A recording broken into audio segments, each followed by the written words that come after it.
Nous sommes au site de Djaïba. C'est un important cas de déplacé que vous voyez derrière nous, situé dans la périphérie de Fata, qui est une localité située en territoire d'Indjougou, à province de l'Ituri. C'est quand on accueille des hommes, des femmes ainsi que des enfants qui ont fui des violences perpétrées par des milices qui sont actifs en territoire d'Indjougou. On parle des milices de Kodeko et de Zahir qui sont actifs ici depuis 2017. Ces hommes et femmes ainsi que des enfants, ils ont fui ces violences et ont préféré trouver refuge près d'une base de l'ONU qui est érigée à quelques mètres de nous, ici aussi de Djaïba, depuis 2021, d'après les témoignages des habitants. Contrairement au Kivu, où les civils accusent l'ONU d'inaction face à l'activisme de rebelles, notamment de milices Maïmaï, ainsi que de rebelles ADF qui sont actifs au nord Kivu, ici en territoire d'Indjougou en Ituri, les habitants apprécient le travail que mènent les casques bleus, notamment de la mission de l'ONU déployée ici. Ces civils logés dans ces maisonnettes que vous voyez autour de nous apprécient donc ce travail que mènent les soldats de la paix pour diverses raisons. Premièrement, les milices Kodeko et Zahir opèrent de la présence des casques bleus de l'ONU qui les surveillent et sont prêts à les attaquer lorsqu'ils veulent mener des attaques auprès des bases de déplacés de guerre qui sont érigés ici en territoire d'Indjougou. Deuxièmement, on indique qu'ils sont proactifs. Les contingents casques bleus déployés, et surtout les Népalais, sont proactifs. Ils négligent aucune alerte des civils. Si ces derniers les signalent à un mouvement suspect tout autour de leur cas, ils sont prêts à intervenir, peu importe à quel moment de la nuit,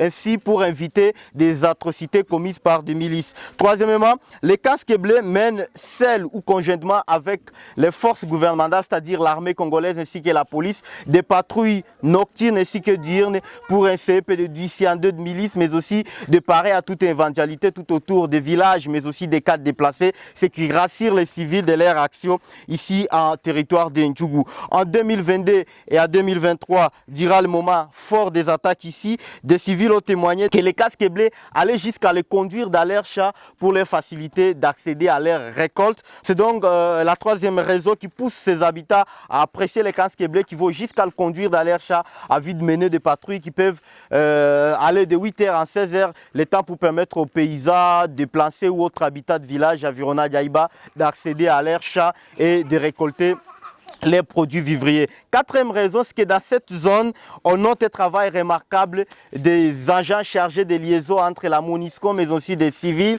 Et ces agents qui travaillent avec les communautés, qui les sensibilisent sur le vivre ensemble, qui facilitent des dialogues entre les communautés, que ce soit à Lour, que ce soit à Lendou, que ce soit Emma, ce qui essaie de renforcer la cohésion sociale et le vivre ensemble dans ce village tout autour des cas des casques bleus. Ici en Ndjougou, quand on évoque aux communautés locales les départs annoncés des casques bleus, surtout les départs de la MONUSCO, les civils sont inquiets et notent que le moment n'est pas propice dans leur zone où les milices ne sont pas encore désarmées et démobilisés. Trésor, un représentant local des jeunes ici au cadre d'Djaïba, nous a par exemple exprimé sa crainte de voir le départ des casques bleus occasionner des attaques ou des violences. Et les casques bleus nous aident à nous protéger contre les groupes armés. Les groupes armés ont encore des kalachnikovs. Si la MONUSCO quitte Ndjougou aujourd'hui, nous allons vider les cas. Ajouter Imani, c'est une jeune déplacée qui vient de passer 3 ans ici à provenance de Fataki, où la maison de ses parents a été incendiée au cours d'une attaque de milice. La présence de la mission de l'ONU est encore donc significative ici en territoire d'Ndjougou. Nous sommes à province de l'Ituri. Dans cette zone, l'on note un faible effectif de militaires congolais ainsi que de policiers. Par exemple, dans une région ou un village où on devrait avoir une compagnie de 120 éléments, on retrouve curieusement 3 ou 4 éléments de FARDC qui sont déployés, ce qui ne rassure pas la communauté. Et face à cet état de choses, deuxième raison, c'est que dans ces villages, dans ces entités, il y a encore des milices qui ont encore des armes avec eux, ce qui inquiète les habitants. Si la MONUSCO partait dans ces conditions, ça les effraie et ils craignent qu'ils puissent vivre encore une fois des atrocités. Alors nous avons été à Bali. C'est une entité qui est située à la limite entre le territoire d'Ndjougou et la région de Amé qui est située en territoire de Mahagi. On a eu des échanges avec des notables locaux, notamment le chef de groupement, et on a eu l'occasion d'interroger un membre d'une milice Kodeko. Il nous a indiqué que s'ils sont encore actifs, c'est parce que les gouvernements congolais n'a pas encore accéléré le processus de désarmement. Et ils ont convenu, d'après eux, ils se sont donc attendus à Arua au cours d'une négociation qu'on devrait accélérer le processus de désarmement, ce qui n'est pas fait jusqu'aujourd'hui. Ils ne sont pas encore désarmés ni démobilisés et le gouvernement ne sait pas le prendre à charge.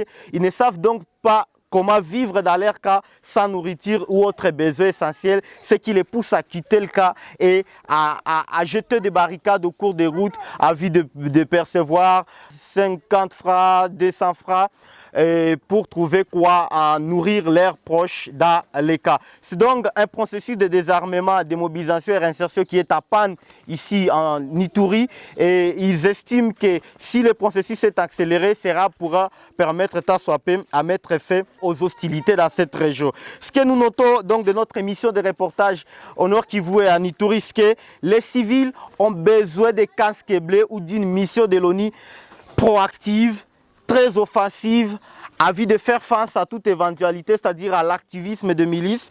Et deuxième chose, qu'ils ont besoin de casques bleus qui parlent également leur langue. Nous avons vu ça en territoire de Beni par exemple, où ils apprécient le travail des contingents tanzaniens parce qu'ils s'expriment à Kiswahili comme eux. Ils ont la facilité de partager avec eux informations, renseignements ou toute autre alerte, ce qui permet aux casques bleus d'être proactifs et d'intervenir à temps opportun à cause de cette facilité de communication. Autre chose, ils veulent également voir l'ONU appuyer le processus de désarmement, démobilisation et réinsertion des ex-combattants s'ils veulent vraiment stabiliser la région de l'Est de la République démocratique du Congo.